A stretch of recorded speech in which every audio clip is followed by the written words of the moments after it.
നിമിഷം നമുക്ക് പിരിയാം. നിന്റെ താളത്തിനൊത്ത് തുള്ളാനേ മരണം വരെ എന്നെ കൊണ്ട് സാധിക്കില്ല. അങ്ങനെ ഇപ്പൊ എന്നെ വഴിയിൽ ഇറക്കി വിടാമെന്ന് കരുതണ്ട. മരണം വരെ ഈ ബന്ധം ഞാൻ സമ്മതിക്കില്ല, ഒരിക്കലും സമ്മതിക്കില്ല. എന്തൊരു കഷ്ടമാണ് ദൈവമേത്. ഉടുമ്പ് പിടിച്ചതുപോലെയാണല്ലോ ഈ പണ്ടാറ എന്നെ പിടിച്ചേക്കണത്.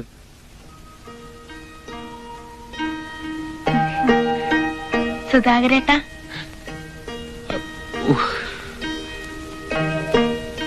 നമുക്ക് വീട്ടിലേക്ക് പോവാം. എന്തിനാ സർക്കസ് കളിക്കാനാ? ദേ, നിന്റെ മനസ്സിൽ 100,000 ദുഷ്ടത്തരങ്ങളുണ്ട്. പിന്നെ നിനക്ക് തന്നെ പിടിയില്ലാത്ത ചീപ്പ് കോംപ്ലക്സും ആവശ്യത്തിന് വട്ടും. എന്ത് ധൈര്യത്തിനാണ് ഞാൻ ഇതൊക്കെ എടുത്ത് എന്റെ തലയെ കയറ്റി വെക്കണേ? 11 പെട്ടികൾ ഞാൻ അവിടെ കൊണ്ടുവന്നിട്ടില്ലേ? അതിലേതെങ്കിലും ഒന്നിന്റെ ഉള്ളില് ആരുടെയെങ്കിലും ഫോട്ടോ സുധാകരേട്ടൻ കണ്ടോ? കണ്ടു നോക്കണം, അപ്പൊ അറിയാം സുധാകരേട്ടൻ അതെങ്ങനെ ഫീൽ ചെയ്യണമെന്ന്. അത് കണ്ടപ്പോ എന്റെ തലയ്ക്ക് തീ പിടിച്ചാണോ തെറ്റ്? അല്ലാത്തപ്പോഴും നിന്റെ തലയ്ക്ക് തീ പിടിക്കാറുണ്ടല്ലോ, അപ്പോഴോ? അതെനിക്കറിയില്ല. മനഃപൂർവ്വം ഞാൻ എന്റെ തലയ്ക്ക് ഒരിക്കലും തീ വെക്കാറില്ല. പെട്ടിയിൽ വേറൊരാളുടെ ഫോട്ടോ കാണുന്നതൊക്കെ സാധാരണ. ഒന്ന് കണ്ടുപോയി വിചാരിച്ച് ഞാൻ നിന്നെ പോലെ വാളെടുക്കാനൊന്നും പോണില്ല. എനിക്കതൊക്കെ സാധാരണയാ. എനിക്കിതൊന്നും സാധാരണയല്ല. ഞാനിത് സമ്മതിക്കില്ല, എന്ത് പറഞ്ഞാലും സമ്മതിക്കില്ല. എന്നാ പിന്നെ പറഞ്ഞു തൊലക്കടി. ഞാൻ എന്താണ് വേണ്ടത്? നമുക്ക് വീട്ടിലേക്ക് പോവാം പ്ലീസ്. സുധാകരൻ എന്നെ സ്നേഹിക്കുന്നുണ്ടെന്ന് ഞാൻ അമ്മയോട് ബെറ്റ് വെച്ചിരുന്നു.